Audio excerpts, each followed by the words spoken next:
Welcome to today's presentation entitled Triple Threat Mastering Your Firm's Online Story. Today, what we want to do in about 25 to 30 minutes is provide you with practical tips to make your website, social, and Google business profiles work better for your firm. My name is John Simpson. I'm the Converted Marketing CEO, and joining me today are Christian Luna, the head of our website practice. Hey, everyone. And Clara Pulido, who runs our social practice. Hello. So as we get started here today, we've got a pretty quick agenda and we're going to move pretty quickly here.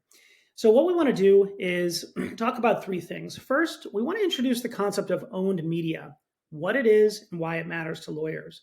But the most important thing is really the second agenda item here, which is owned media done right, where we're going to talk and hear from some of the experts on exactly how to set up your profiles and your website so that they work seamlessly for your firm.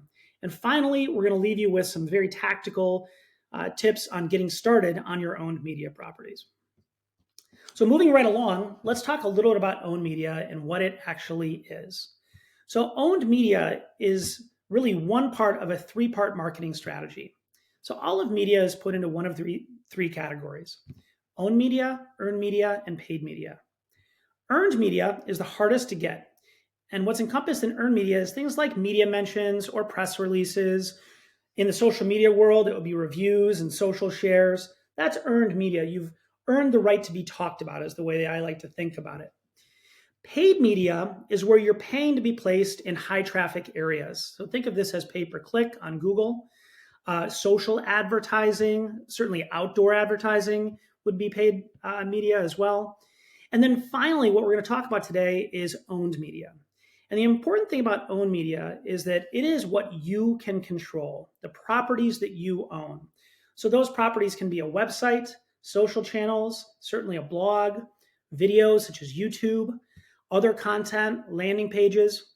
These are all things that you completely own so that you can tell your story the way that you want to tell it. We're going to focus again on owned media, but just to give you a couple of examples of those other things. First, earned media. This is a great example of earned media. We've got Salvi Law here talking about a case that they were bringing against Northwestern football program. And you see, they held a press conference. A number of the media outlets showed up. They had the Salvi Law background. This is a great example of earned media. They earned the right to be talked about. Another example here is from law.com. This is a written article about Irel and Manella's Morgan Chu, who's sort of a groundbreaking lawyer and has been for some time. And you can see with the title, it obviously speaks very highly of him. So earned media is great. We love to get it, but it's also very difficult to generate. So let's talk a little more about paid media, just to take a quick look at that. I'm going to show you two examples today. So paid media can be a highly scalable tactic, but you are paying for it. So it does cost you money. So examples that we have here, you've probably run searches before on your name or on your practice and so forth. But let's say that somebody was running a search on bankruptcy lawyer, Dallas, Texas. Well, what you see come up here first under Google screened is a local service ad. And this is basically an ad that can be served up by Google where you pay them by the lead. And for certain firms, LSAs work well, others they don't. But what typically we find very effective for firms is the next piece, which is the Google ads. So you see below those LSAs, we have an advertisement that's highlighted here on the right, Pennsylvania divorce attorney, when we search for best divorce attorney near me. This is a great example of a pay-per-click campaign where you pay every time that ad is clicked, and it's only served up to those clients who are searching for something that's relevant to your practice of law. So now let's get into really what we want to talk about, which is owned media. So we think that owned media is really the foundation of how you tell your story because you own all of it. So for us at Converted Marketing, we believe that three things need to work together to provide a strong owned media presence. First, a website that's integrated with your social channels, that's also integrated with a Google business profile. So we're going to get into that in a minute, but let's talk for a second around why this matters. So why does this matter? Well, what we know from research is that your potential clients find you in two ways. One, they run an online search, or two, they get referred to you by another happy customer. But what we also know is even when they're referred to you by another happy customer, they still search you online. And 3 out of 4 people start their search for an attorney online. The other quarter get a client referral and then go search for you online. So this is where folks are finding lawyers like you. And 77% of those folks that are searching for lawyers contact 3 or more lawyers. So it's a competitive process. How you show up when they're searching for you online is critically important, which is why owned media and really being able to tell your story is critical. So here's a great example. Let's say I was referred to the bankruptcy attorneys by the name of Southern California Attorneys. Well, as a potential client, I'm going to go search for them. And so when I search on their name on Google, this is what I see. And we call this the search engine results page, or SERP for short. But what you notice is that when I search on their name, I see their website and a number of direct links into parts of their website. Right below that, I see their social channels: LinkedIn, Instagram, Facebook. So there are the social channels. And then on the right, I see a Google business profile that shows that they've got 36 5-star reviews, as well as a number of other pieces of information that will be helpful to me to retaining their services. This is a best practice. This is what you would want somebody to see when they're searching on your name: an integrated website, social, and Google business profile. Owned media working well together. So we're going to get into it today. I'm going to actually pass this off to Christian, who is going to talk about how to optimize your website. Yeah, so one of the first things that you want to focus on is the homepage, obviously. We also call this the hero. It's the first impression of the website. You only have just a couple of seconds to really showcase who you are and what you do. So the first thing you're going to see here is the main practice area and your location. So what is your legal expertise? What is it you actually focus on, and where are you located? So that really helps a person determine if you're the right fit for them. Second is we have an attorney headshot. People do want to see who they're going to be talking to, who they're going to be dealing with. So it's always a good idea to have that as one of the first things you see when you land on a website. This also helps you establish that trust and that professionalism with your potential client. Third, we have the call to actions. So you do want these also front and center. How can people reach you and what you want them to do on your site? So that's either calling you, filling out that contact form, scheduling a consultation. You need to tell people what to do on your website. We also have law firm highlights. So really anything you want to showcase about your law firm, any credentials, case results, anything you want people to know, and what kind of sets you apart from other firms also is something you want front and center. And last, we have the target audience. So who are you targeting with your website? So that could be location, like I mentioned before, but you also have, what we have here are families, small businesses, anyone you think would be a great client, you want that to be right there in front of them as well. Second, what you want to do is showcase, again, your practice area, but you want this to be very attractive for them to actually want to click on it. And it's also, you want it to be user friendly, right? So we do have the different practice area that they have, but also the case types that you offer under that practice area. So anything to make a person want to click on this is what you want to be front and center for them. But also you do have some branding in there just to kind of showcase that it's yours and that you own it.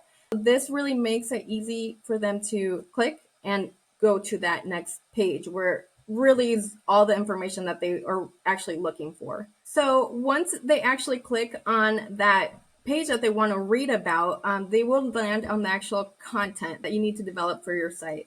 So here, there's a lot of different elements that you have to take into account to make it, number one, user-friendly. So you want to have something we call the breadcrumbs. So what this does is it makes it very easy for someone to navigate through your website.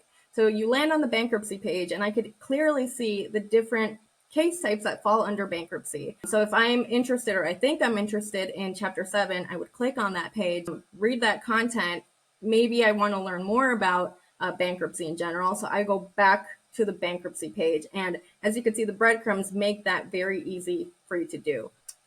You also have the content, like I mentioned. You need this to be relevant to your practice area, to yourself as a law firm, but also Google wants to see specific content and specific content size. So that's something important to keep in mind when actually creating the content for the site.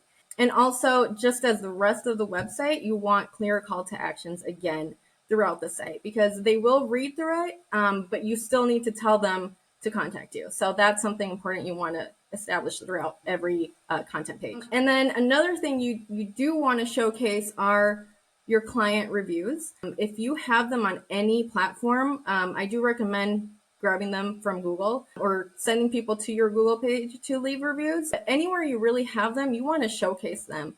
So any kind of widget you can use to pull those into the website is going to be great and helpful, because people like to see what other people are talking about you. So if you could put that front and center, that is a great asset to have on the site. And then lastly, very important, you want these sites to be friendly across any device. So obviously desktop, tablet, not everyone has a tablet, but it's always good to have it. You never know when you could get traffic from a tablet. So having it tablet friendly is great, but most importantly is mobile. You are going to get a lot of traffic from mobile, so having a mobile friendly site is probably one of the most important things you could do for your website. So now that we've talked a little bit about websites, we want to shift gears and talk about the Google Business Profile, which is integrated with your website, but is also critically important to that three-pronged strategy of having website, Google Business Profile, and your social profiles working together. So I always like to start by understanding the business objective of Google when I'm explaining Google Business Profiles. But if you can recall the yellow pages back in the day where a business would list themselves in the yellow pages to be looked up, that's essentially what a Google Business Profile is.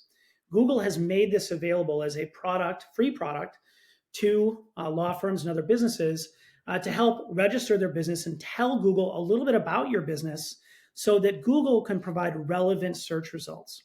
So when you think about what Google's objective is, it's always to provide the most relevant search results that can be provided, because if they do that, users will continue to come back and use Google.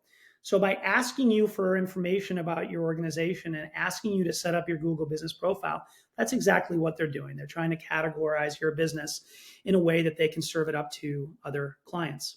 So in this example, I've run a search on the left-hand side, which is criminal defense attorney, Hammond, Indiana. And I've got this long Google results page. And what you see some advertising up at the top, the LSAs that we talked about earlier. But then when you go down to about the middle of the page, you see a map. And we've all seen this before. And then there's a couple of red dots on that map. And below that, there are 3 listings of attorneys that meet my needs, right? Criminal defense in Hammond, Indiana. And then I can click if I want to see more, but there are 3 that are showing up right away. That's called the 3-pack. That's where we want to be with our Google Business Profile. So what it's doing is it's going on and looking at all the Google Business Profiles of all the criminal defense lawyers near Hammond, Indiana, and it's serving them up here. And so setting up a strong Google Business Profile increases the likelihood that you show up in the 3-pack and ensures that you're going to be in that more businesses if you don't show up in the 3-pack. And so on the right-hand side here, we see the 3-pack, and you'll notice that Google has prioritized lawyers with a lot of really good reviews, as well as complete information about their business hours, their phone number, their address, because these are all things that are relevant to the user, right, who's trying to find a lawyer near them. So let's take a little closer look at the Google Business Profile. So once I click on, in this case, Justin Camper Law, this is what the various elements of his Google Business Profile look like.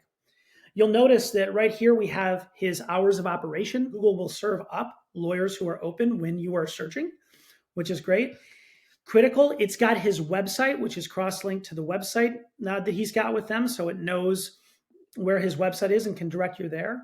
It's got his services. It's got his physical office location, which is critical. You got to have a physical office location to use a Google Business Profile because they want to show you how close his office is to where you are when you're running this search.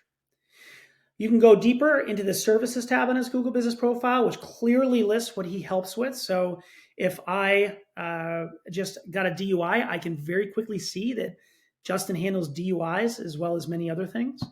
I can move over and see his reviews and see what people have said about him.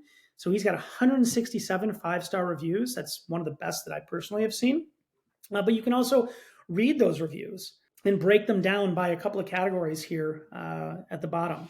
So reviews are critical, sourcing those reviews to showing up well on that Google Business Profile.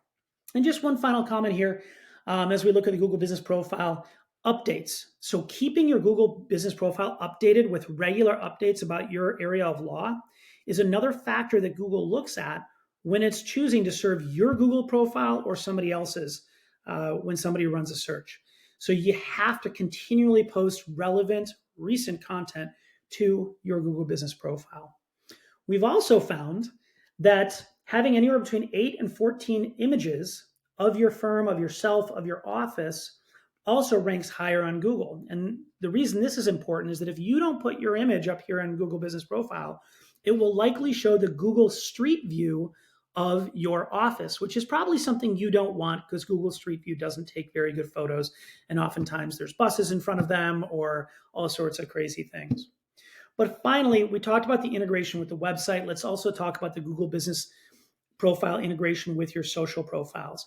At the bottom of Justin's Google Business Profile, it's got links to his LinkedIn, Twitter, TikTok, Instagram, and YouTube.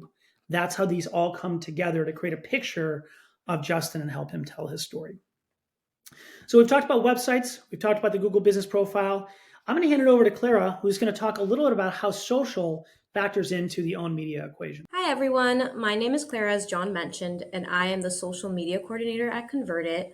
So usually when I do mention social media, I get a major eye roll. You know, I'm not trying to be an influencer. Why do I need social media? Or it's more of a hassle than what it's worth. But that is really not the case for your law firm. Your social media does not need to have an abundance of likes and followers in order to positively impact your SEO results. So there are two main reasons why social media is extremely relevant to your business. The first being that it improves your brand recognition. So you submit your online reputation, you look legitimate and trustworthy to potential clients when they search you up. They see that you put in a lot of effort into your appearance and they know exactly who they're expecting when they reach out. And your social profiles also appear in your SEO rankings. So when a potential client goes to search up your law firm, you have more control over your search results and it's more pages that you have control over. In addition, social media garners traffic to your site. So it's very important that you link your website to all of your social media posts. That way, when your posts are clicked on, it automatically leads people to your website. In addition, it's essential to link your social media with your website because that's what improves your SEO rankings on Google. So here we have an example of an attorney who has an Instagram, LinkedIn, Facebook, and a Twitter or X page. This is a great example because you can see here that she has a very clear, unified brand. We can tell that this is all the same person, they have the same color aesthetics, and their theme over all the pages is very cohesive. This is extremely essential because there are many attorneys or law firms that have similar or identical names. So when people pull up these social profiles, they know for sure that they are all looking at the same person and they're all looking at the same branding. So here we can see an example of someone's search engine results. We see at the top that it starts off with their website, followed by their Facebook, their Instagram, and their LinkedIn accounts. Usually, when people do not have any social media, that is more flooded with pages that they don't have control over. So review pages or even other law firms that will take away your eyes from your business. So having more control over your appearance and having these social pages make sure that when someone searches you up, they're seeing everything that you have control over. As John mentioned previously, Google has prioritized businesses that do have social media. So at the bottom of your Google Business Profile, you have all your social media links. This is also extremely relevant because it helps with your SEO rankings. So having it appear on the side and at the bottom of your Google Business page, it makes it all very clear that this is all the same law firm. Now, I do often get asked, how do I garner more traffic to my social media pages? So there are two really important key factors for this. The first is to use hashtags on all of your posts. So if we look on the screenshot on the right-hand side, we have 3 hashtags used. We have family law, child support, and Minnesota law. So therefore, when someone goes on this particular social media, so in this case, this was a LinkedIn post, and they search up any of those key terms, your post will automatically show up. So that's really important because you're reaching a broader audience that is also searching for something very specific. And in addition, you can also have others reshare and or repost your posts because that will help accelerate your branding. So you can have your team at your firm do this, or you could even reach out to family and friends. Every social media has their own version of this, whether it's a retweet, a repost, or a reshare. That means that it will go onto those people's profiles. So if I repost something, now everyone that follows me will see that post. And that's really important because you're widening your audience, and you have to keep in mind that this will also help link back to your website. So thank you, Clara, for providing an overview of the social media and how it can benefit solo and small law firms. You said something that I really want to highlight again here, and I think is so important. It's not really about how many followers you get with your social media profiles. It's really about how that profile sets you up to show well in a branded search on Google. So by having a Google business profile, a website, and your social channels working together, they're all going to show up together when somebody runs a search after they've been referred to you by one of their trusted friends or colleagues who has worked with you in the past. So the goal is not necessarily to get as many followers, but instead is to really use the social and GBP and website to generate better SEO for your firm. So with that, we're going to wrap up here. And I just wanted to share 5 key tips for you to think about as you're setting up your owned media strategy. First, it's all about consistency. This might sound trivial, but your name, your address, everything across these profiles has to link up exactly. For example, if you're Justin Camper LLC with no periods between the L's in LLC, then that's the way it should show up across profiles. But if you do have the periods, make sure they show up. That's how specific it has to be so that Google can see that these are all interconnected. We call that name, address, and phone number information. Make sure it's all consistent. That's number 1. Number 2, specificity. Oftentimes we get lawyers come to us and they want to say that they do everything. But actually, when it comes to marketing and when it comes to your profiles, being more specific and more topical is better because Google starts to realize you're an expert in the particular field that you claim to be. And they want to hook people up that are looking for services in those fields with you. Cross-linking, wherever possible. Link to your website, link to your social channels, use hashtags, because that's what tells Google that your domain has authority, right? The algorithm behind Google, not much is known about it, but what is known is that what it does is it ranks sites that have a lot of links to and from it higher than other sites. So make sure these things are linking to each other. Interactivity. So many of these things, your website, your social channels, your Google business profile, have the ability for a potential client to contact you or leave a comment or ask a question. The worst thing you can do is not to reply to those in a timely manner. So when you set these up, you just have to make sure that you're monitoring them, or the agency you're working with is monitoring them, so that you can respond and Google sees that you're active. That's critically important. And finally, this is probably the hardest for the law firms that we work with, is frequency, right? It's all about showing up and consistently putting that topical content in these various channels, your website, your social, and your GBP, so that Google sees that you're active, right? And you're trying. That's going to wrap up our discussion on owned media today. As a follow-up, if you're interested in gaining control of your owned media strategy, you can book a meeting with one of our marketing consultants using the calendar link below to learn more about how you might be able to increase the efficacy of your own media strategy.